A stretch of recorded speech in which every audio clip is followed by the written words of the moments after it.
Hey, and welcome back to the podcast. We are sitting down for the last episode of December, and we've been looking at the idea of just this idea of just basically Jesus at the center, which is this profound statement, for the month of December.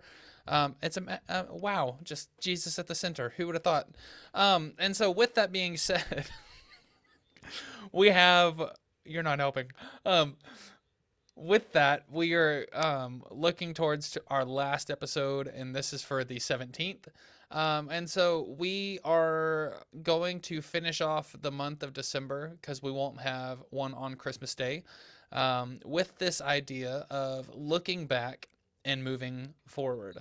And so, a lot of times when we get to the Christmas season, when we get to December, it's the end of the year, it's doing all these things. And we start having this mindset of reflection. We start having this mindset of just kind of looking back at the year or looking back at the season. And David, why is it important to kind of pause for a second before you move forward? I think a lot of times is because we miss. If we don't, we're gonna miss something, And I don't know if it's gonna be something profound or something more than just the rest of a moment. Because sometimes a moment can bring so much peace and clarity that can help you navigate whatever your next steps are. I can't tell you how many times I've gone into something and there was just a moment where you just go, okay, and like you can move forward, or maybe it's a word from a friend, And we talk a lot about this in the podcast. So a lot of times the conversation that we have before, one of us will say something and it ends up making an impact that lasts for weeks, because it helps us just this little thing, this little perspective, this little nugget of wisdom, that helps you go, okay, I can move forward because I needed that little piece that gave me the encouragement or gave me, the spiritual 2x4 to the back of the head that I needed to, get my act right, whatever it might be. And so I think those moments of pausing in that moment, it allows that moment to fully absorb and to, I don't know, marinate, I guess. I mean, the best steaks are the ones that are marinated correctly. I could slap a steak on a grill and it's gonna taste great, but it could taste better. Maybe that's a metaphor for It's today. true. That's true. And I mean, in the mindset of, he's like, um, I think the important side of pausing is, I mean, you said it straight on, just this mindset of like, if we don't reflect, more times than not, we won't learn from the things that we can learn from. We will miss what we could have learned from this Yeah. year, or we can miss what we could have learned from this particular season. And anytime I have a conversation that's talking about, like, looking back on a season or looking back and remembering a time, I think of two things. First off, I think of Ebenezer stones, in the Old Testament. um, and basically, if you aren't familiar with an Ebenezer stone, Ebenezer stones were just these stack of stones that people would make as this remembrance of something that happened, that was huge for the culture. As typically in the Bible, you just see it with the Israelites mostly, but it was a tower of stones to represent this huge event or this huge thing that took place. And so a lot of times they would also set up temples, or they'd set up altars, or they'd set up just different things. And so it was always just this reminder of like, man, this was a huge, huge moment, and we need to remember this and learn from this. The other thing, and this is something that my associate pastor said during COVID in a prayer in front of our whole church, and it's stuck with me since then. Um, but it was just this mindset of like, the other half of it is, maybe we need to reflect because we need to learn from the situation we're in, even if we don't have the answers for the situation that we're in. And so I remember him leading our church in prayer time during COVID towards the end of the uh, kind of the pandemonium and chaos. And he said something. He was like, God, you could have ended this with a snap of a fingers, but you haven't. So what are you trying to teach us? And I was like, ooh, You know, hold the phone. That's mm, that's good. And so with that, I think reflecting and looking back on times like that is a huge opportunity for us to strengthen faith for the future. I think it's a huge opportunity for us to look back and see what God's done in our lives. And I think more than anything, that gives us confidence and boldness for the future too. And so I jumped to Psalm 77, 11, and 12. It says, I will remember the Lord's works. Yes, I will remember your ancient wonders. I will reflect on all you have done and meditate on your actions. So maybe we just stop and reflect and say, man, God has done so much this year. Wild, crazy, good yeah, and stuff. I think it's important to look back, not in the sense of like getting stuck in the past, because I have definitely been that guy, that I get so caught up in the past and my own mistakes and failures and beating myself up for it that I miss out on the present. But then I can also, in the same vein, get so worried about what tomorrow is going to look like that again I don't live in the present. And I think that that is a real source of temptation for all people, whether it's stuck in the past or worrying about the future, or whatever it is, whether it's anxiety or depression or whatever. But we can get so focused and bogged down in all of that. But I think it's important to um, create Ebenezer moments. Sometimes they're not there. Sometimes you have to be a leader and say, hey, let's look back. So one thing that I did for our student ministry this year is and I just put it out to the parents last night, or yesterday afternoon, whatever. I did a 2025 recap, and I went through every single event. That Not every single one of them. Some were smaller, but all of the events that had some level of impact, whether it be like a faith journey kind of thing, like camp type stuff, or a service project, or whatever it was that we did, that we saw some kind of growth, whether it's a leadership, like a student stepping up in this way, and whatever it might be. So I listed all those things. I also took some time just to I spent like 2 paragraphs just talking about kind of building the students up. Like, here's all the areas we've seen the students just step up and lead in our kids ministry and our music program, and stepping up in their community and different things like that, like really sharing those important things. And it's like, hey, here's all the things that we've done this year, here's all the things that we've studied this year. And I think it's cool to look back and go, man, we march all the way through Psalms and Ecclesiastes, and we went through Lamentations, because one student was like, "What's up with Lamentations?" Well, I don't know. Let's read about it. Random stuff like that. But like, this is all the stuff that we did in Sunday school. Here's all the things that we've done, all of our sermon series for youth on Sunday nights. Here's all the people that got to speak, and what we got to hear. I talked about our ping pong ball wall that we started this semester, and the impact, and why it matters and stuff like that. And so then I did a look ahead, and here's all the events that we're going to have for the next 4 months, and how you can be involved, and all the great stuff that we have, both for youth and then corporately, citywide, all those kind of things. And so, but by recapping it, it was really cool, because I had several parents put in our group me about how they felt like, man, I didn't realize our students have done that much just in the last year. Like, wow, they've read that much, and they've made that kind of impact. And it's like, I think it's like we're so busy moving on to the next thing that we totally miss out on how good God really is and how awesome our students really are. And it's like, and I kept saying over and over and over, it's like our students are incredible, and it's been awesome to see them grow. It's been cool to see them step up and lead. And these are all the students that got baptized, and this is those who have accepted Christ. And it's like, these are big moments that should be celebrated. And look back on that, and I think having that list too, or having that sheet, those are moments like when we talk about Ebenezer moments.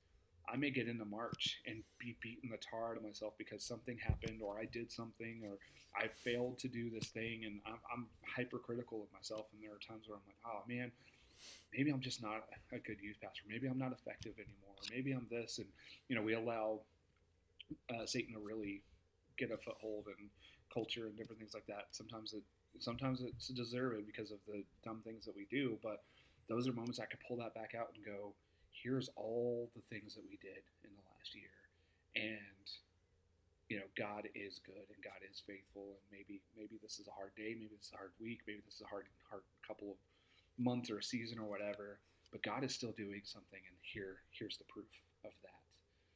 And you can look back on it and go, okay, what are the things that we did well, and what are the things that we need to improve, that I can make this next season as good as the last one. Yeah. No, I agree. I think I think it's something that we need to push for. It's something we need to, well, and it's also just the mindset. We've talked like, strategic ideas of like youth ministry, and how to like, one of the main ways of doing this also is communication. Like you have to communicate with parents and you have to communicate with the church. If you're not doing these two things, like you're setting yourself up for failure. But it is one of those things that like you need to do it in a way that's not, hey, look at all this stuff we did. It's, hey man, look at the moments of growth. Look at these moments of opportunity where your students or the students of this church have stepped up and stepped into leadership opportunities when they've been called to do so. And you just get to you kind of just get to like relish the fact of like, man, this is awesome. And as for a youth pastor perspective, it's super, super encouraging to look back and be like, man, we had 5 kids baptized this past year. Or man, we had 20 kids come to our church for the first time. Or man, like we had this kid step up and start a Jesus club at his school, or we had this kid step up and not only did they come on our mission trip, but they invited 5 people to come with them. Or all these different things. Like it's these moments that you get to kind of look forward, and like it's really, really cool. And so it's super encouraging for you yourself, but then also you get to share and celebrate that fact with your leaders. You get to share that fact with the students, which I feel is also a huge thing. And it's an important quality to do. But then I think the other side of it is also like it encourages and gives the students an opportunity to identify growth and challenges in their own life. And I think that's a huge aspect of this too, because the whole idea behind reflection is it brings wisdom and perspective. Yeah. It gives you opportunities to look back and be like, man, that really, really works. Or that really didn't work. I need to think through this more. Or man, like look, just like David said a second ago, man, look at all that God's done this year. Like God took the kid that didn't speak last year and turned them into a leader of all people.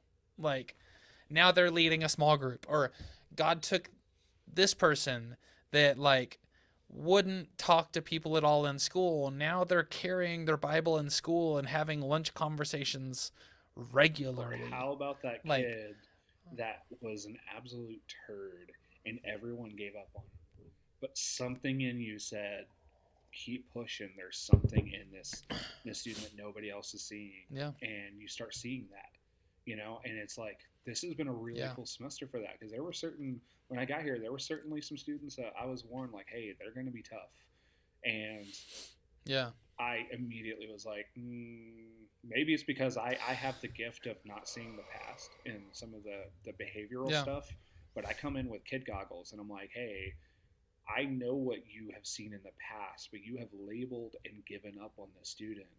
And the truth of the matter is that there is something in the rough there. And if you take the time to really invest in this student, I promise you'll get more than your return.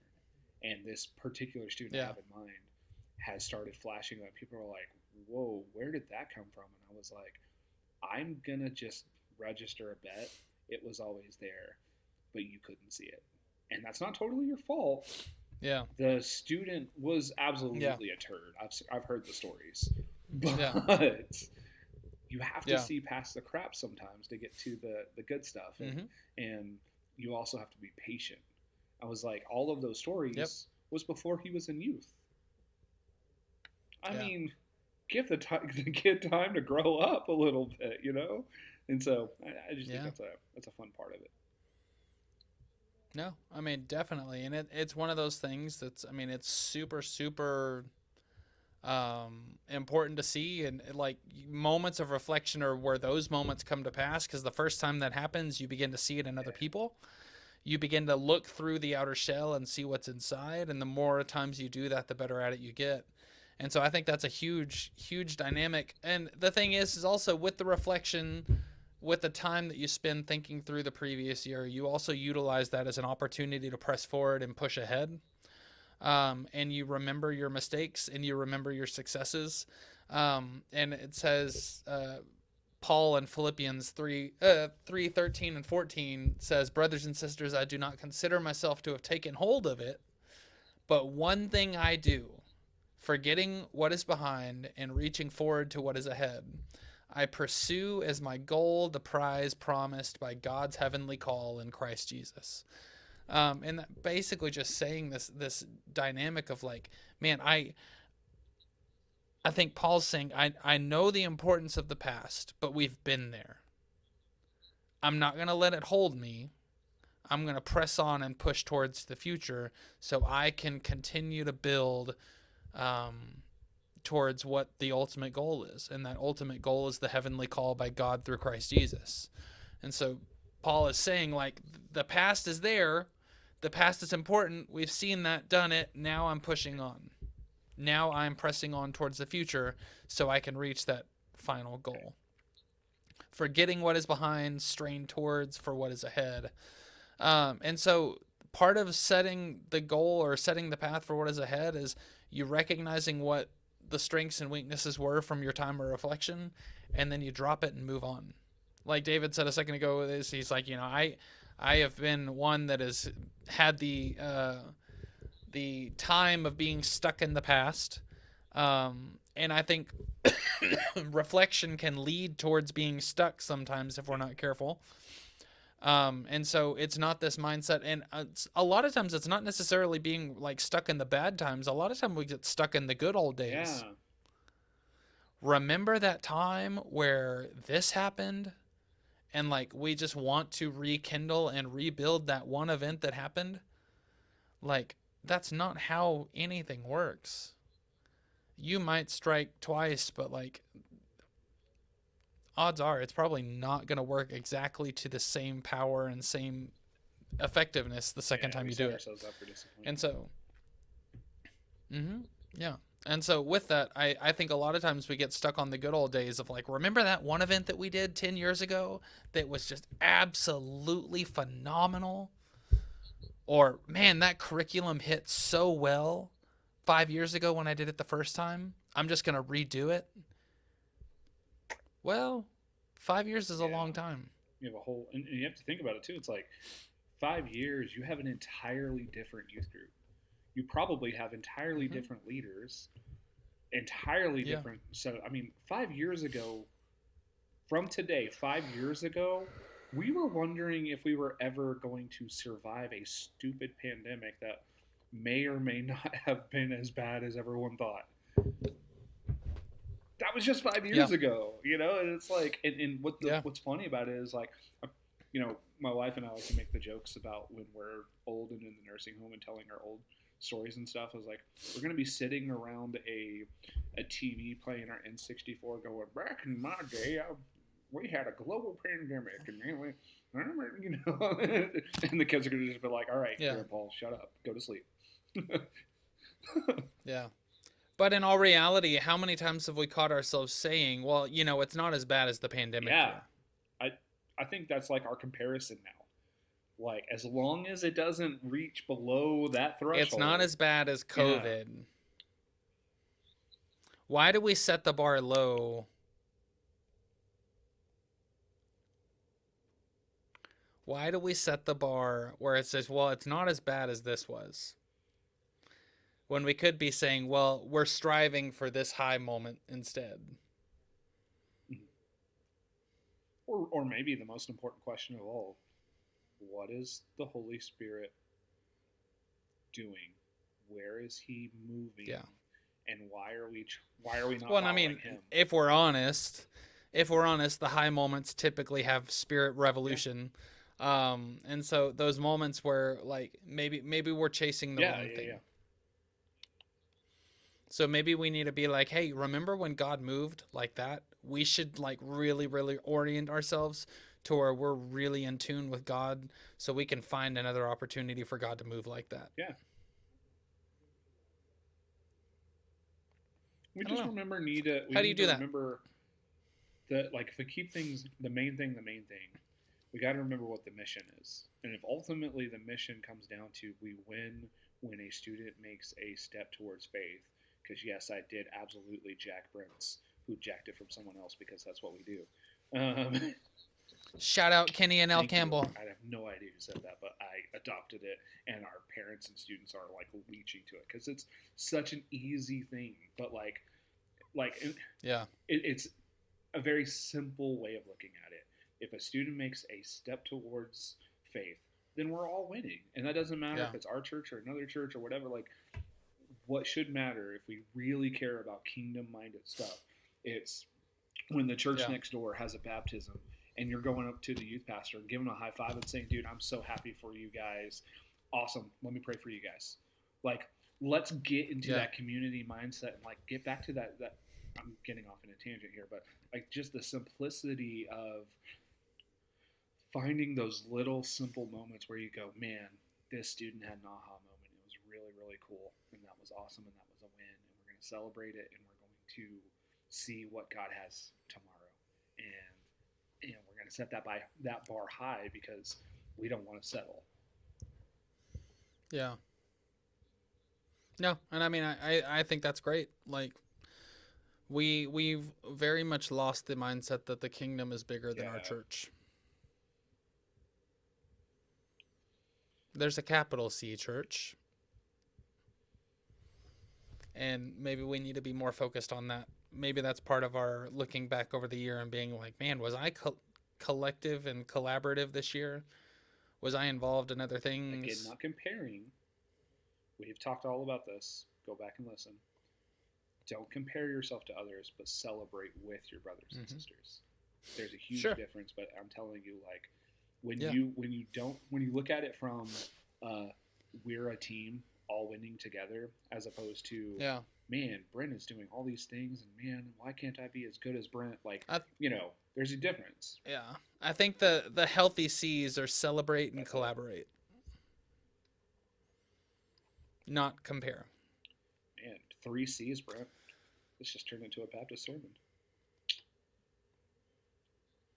Celebrate, collaborate, don't complain, and don't compare. There's 4. That's our next T-shirt. Yeah. But I think there's truth to it. I think a lot of times when we fall into those negative C's, which is part of reflection too, like unfortunately there's a bad side of reflection, because if you reflect on the wrong things, you will find the things where you're going to find the negatives. But oftentimes when we reflect negatively, we compare and then we complain about why we don't do what they do. I don't have the resources, or I don't have the church, or oh, I wish I got paid that, or I mean, whatever. Or I don't have their freedoms, or I mean, fill in the blank. We've all done it.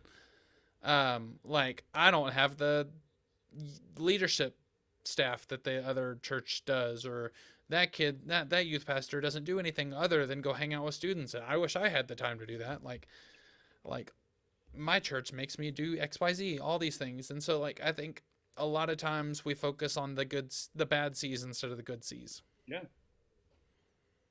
There's so many good things.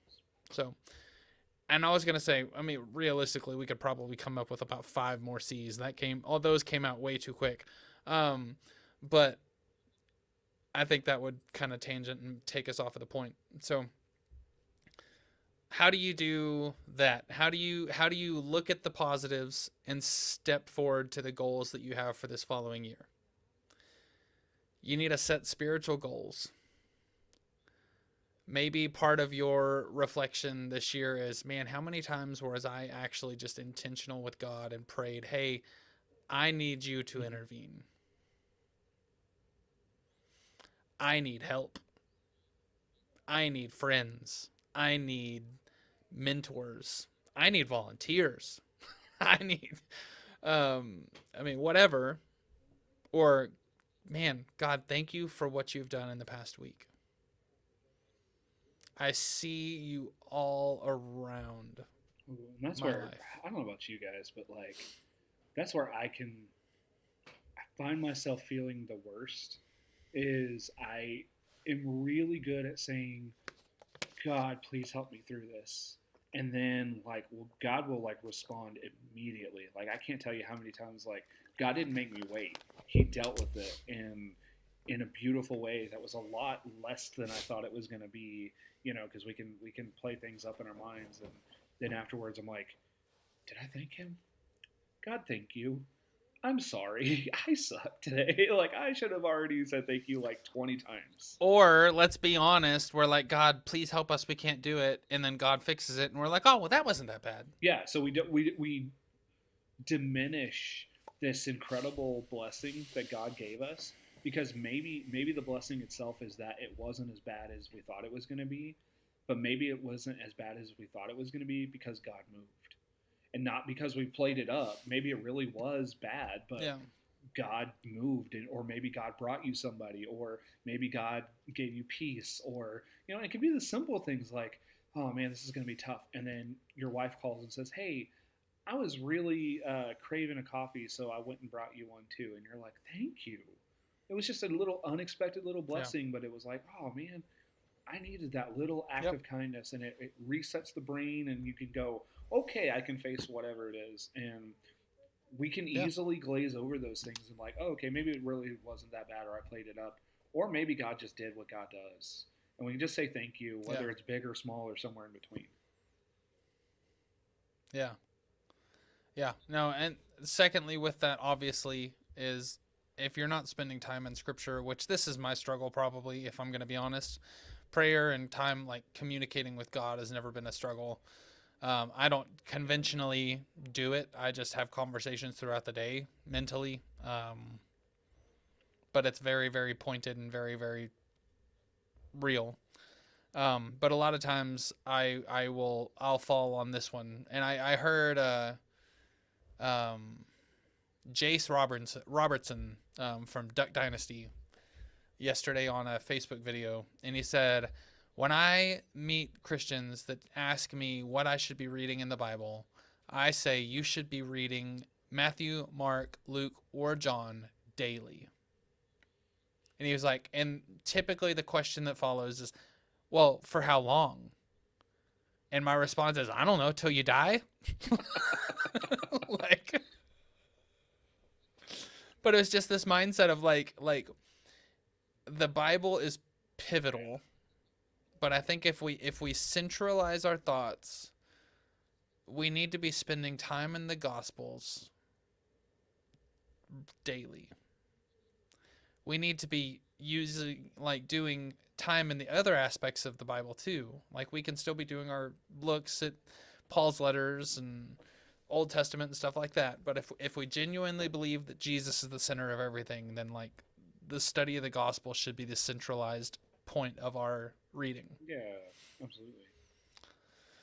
And so, I mean, I think it's a centralized thing. I think reading through just a little bit of the Gospels every day is a good idea. And so finding those, for me, just like most people, it's more finding that moment, finding that time where I can set aside and be like, every single day, I'm gonna do this at this time when I'm doing this, whatever. Like, and I'll get into a good routine for a little bit, and then my routine will change, and then I won't have that routine anymore, and it'll be like, oh dang, I gotta find a new routine.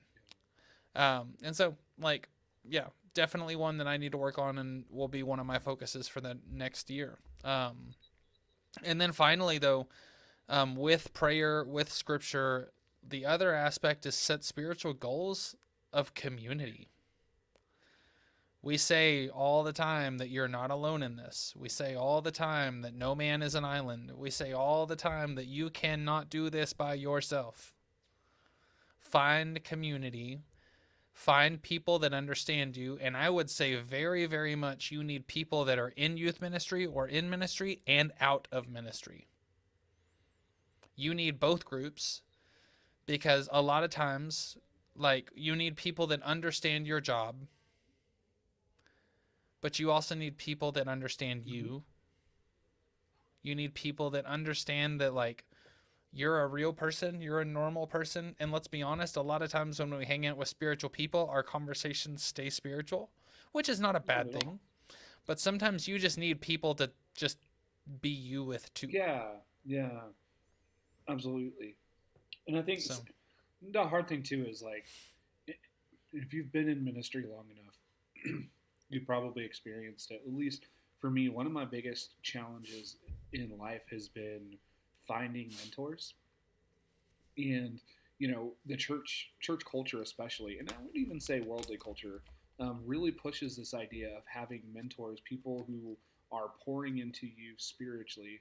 I don't know about you, Brent, but like finding a mentor in my life, my adult life, has been next to impossible. And the biggest reason for that, at least from what I can tell, there's one of two things happening. Well, okay, one of three things. One, it is hard for people to make an investment like that into somebody. It is a big investment. I get that. So sometimes it can be a time thing.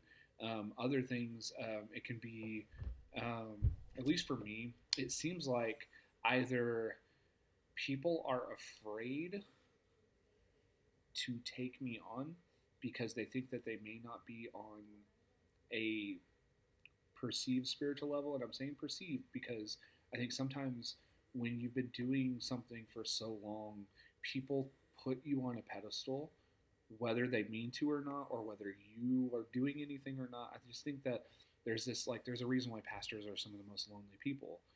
People are afraid to invest because they're like, oh, like if I do that, then this is a two-way street, and they're going to judge me for this thing that I'm doing. And then the other thing, I was like, and sometimes I'm just, and maybe this is just my own insecurity speaking. I was like, or maybe I'm just not worthy of it. And that's been something like at one point especially was like absolutely sucking the life out of me because I started to wonder. I was like, what if it's me? What if nobody wants to take me on because I'm just not good enough, or I'm not this or whatever? And like, it was a really, really hard thing for me to squash. And like, maybe it just isn't about me at all. I don't know. But like, I have been seeking a consistent mentor in my life for the last 18-ish years, and it just hasn't happened. And I'm just like, and I can't tell you how many times I've begged God for it because I value wisdom so much. And it doesn't mean I'm not getting any wisdom because I get a lot of wisdom from friends. I've got great accountability. That's awesome. But I want an older person who can say, hey, I've done the father thing. I've done the husband thing. I'm walking in that. And or I've done the pastor thing. Like it's like I'm looking for that person in my life, and I just haven't gotten it for whatever reason.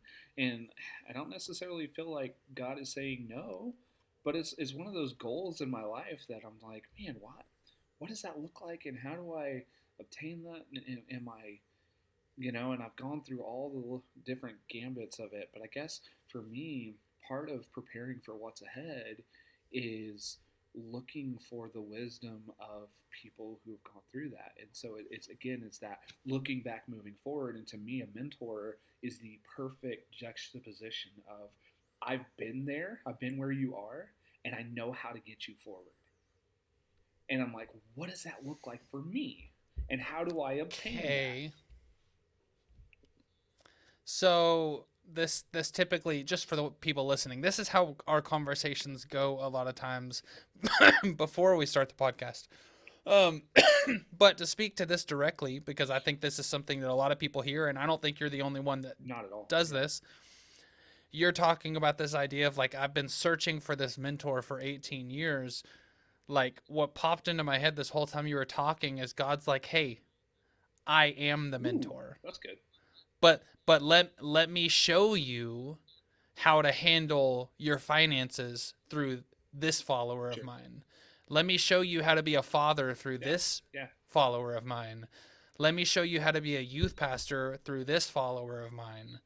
I am the mentor, but let me utilize my people to show you. And I think a lot of times we strive for this Mr. Miyagi That's fair. feature, but like I think a lot of times like when we look at a mentor, we're looking for this person that's perfect, and like there isn't. Like there is nobody that fits all of those dynamics except Jesus. And so I think when we get into this Mr. Miyagi mindset, Jesus is like, "Hey, let me show you love. I'll show you that one because no one else can show it to you like Yeah. I can. Let me show you how to be a father through my interactions with my father. Let me show you my interactions to be a earthly father through this person that's in your life that's next to you that you talk to or that you see at church and you've been watching them for years. I've been showing you how. Maybe you just need to actually understand the fact that this has been the thing for you. I've been showing you how to be a father through this relationship. I've been showing you how to be a educator through this relationship. I've been showing you how to speak to other people through this relationship. And it's this mindset of like maybe we're so focused looking for this perfect mentor relationship when Jesus is like, if it existed, you wouldn't need me. That's fair. So, but instead, let me show you through all these different qualities of all these different people, of all these different places that I've intentionally stuck around you. Maybe it's time to just drop the looking for that one person and start finding the one thing in all these people. Yeah. If Absolutely. that makes sense. Random, super focused though. And like I said, I don't mind doing this because like when you were talking about it, that's what popped into my head immediately. It's like I don't have that person either. I don't know if I've ever really strived to have that person though. Mhm. Because I know that if I want answers in this field, I go to this person. If I want answers in this part of my life, I'm watching this person. If I go and I want to see how to handle this situation specifically, I'm going to go learn from this person. And like I can look and see in multiple different avenues and aspects of my life of like, man, when it's a spiritual or faith building formative like formulative question, this is the person that I'm watching. If it's family, I have this person, and this person. If it's parenting, I watch these two families because I think they are dynamic and really God fearing parents. But like I don't know if that like and I don't mean to make, sound a cliche, but like if you're looking for that perfect person, Jesus made it clear that that doesn't exist outside of him. So maybe that's you Yeah. listening to Absolutely. this that you need to hear that. Maybe you're listening to this and you're like, dude, I've been looking for that forever. Maybe you need to quit looking for that one person and start saying, hey, God, point me in the direction of the people that you've put in my life that are modeling who I am. Because I have 100 different people that have molded me into who I am. Um, and I can look back, and some of them have been seasonal, Yeah. some of them have been long lasting, some of them have been lifelong. Um, but like finding those distinct moments or those distinct people with those distinct features and becoming aware of who they are and why they're important is really Yeah. important. So, but I think that's a great thing to even kind of use as a kind of a closing response for this episode is just this mindset of like, maybe in your time of reflection for this season or for this year, maybe you need to look back and say, hey, as a father or as a spouse or as a parent or as a church worker or as a faith person, who have I subconsciously modeled my life around just by watching their interactions in that field? Like, because I think a lot of times we look at this like, and I say Mr. Miyagi for that exact reference. We think Danielson, and we think wax on, wax off, and like how like they're gonna have these like magical things that are just gonna click and work and all these things. And I think God is like Jesus is Mr. Miyagi, Yeah. but he's using the people in our life to be like, hey, you know this one thing that you keep saying you want to do really, really good? You remember that guy that I dropped into your life 3 weeks ago? He's phenomenal. Hey, remember that friend that you've had for X amount of years that has always like done this? Or hey, remember that like older person in your church growing up that really, really taught you how to be kind and courteous to other people? Or like you start looking at all these different avenues and all these different dynamics, and we can't build a perfect person because Jesus was the only one.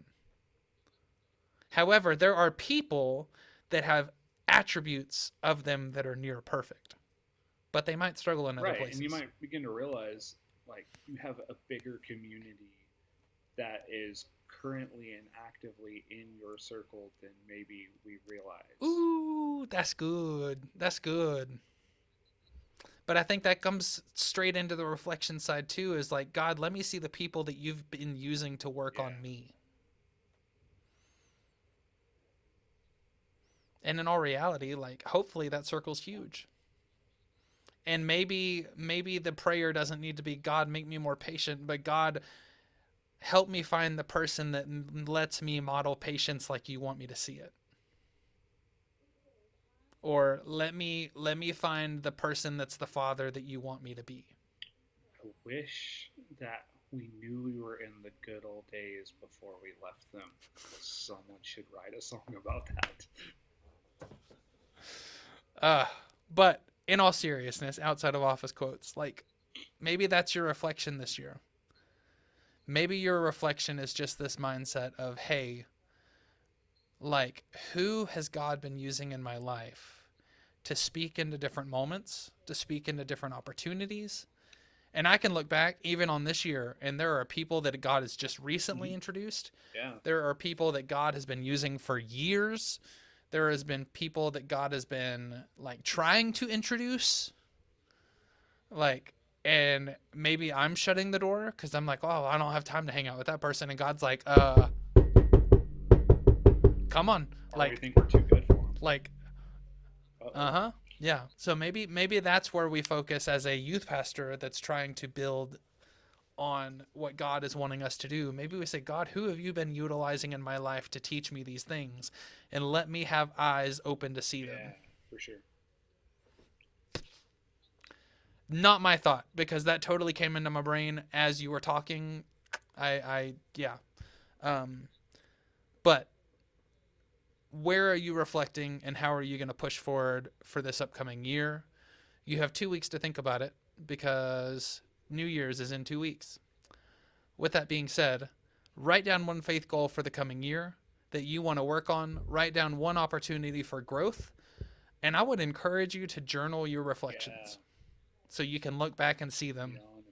Just like David said, hey, like with youth, like I had to think through and jot down and write down all the things that we've done.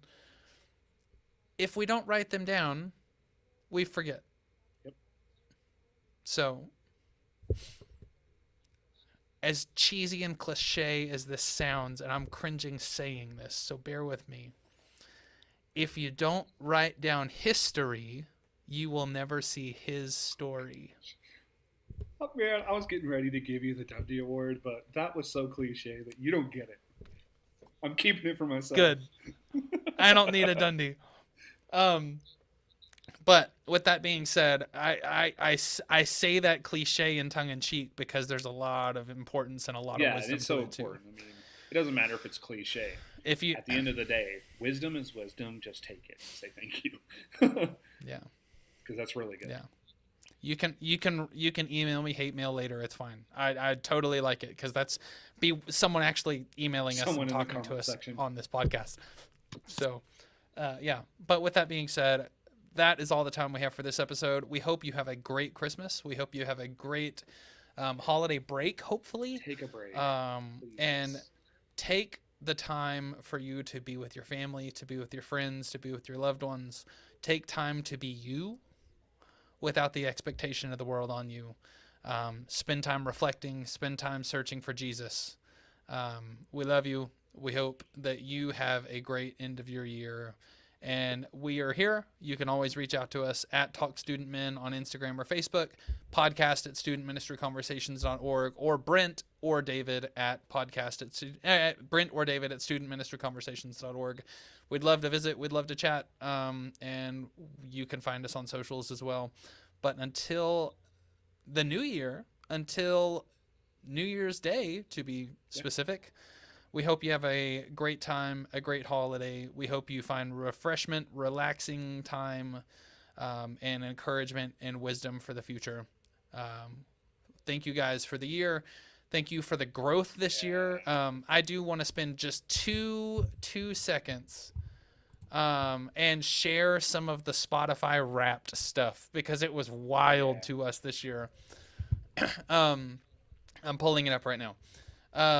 But so the Spotify Wrapped stuff this year was absolutely wild.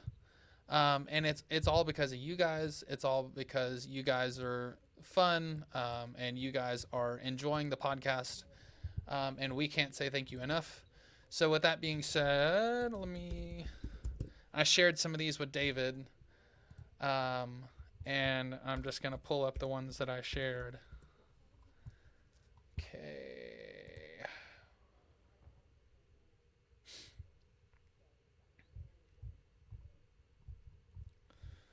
All right. So, with that being said, we increased 23% on listening time this year.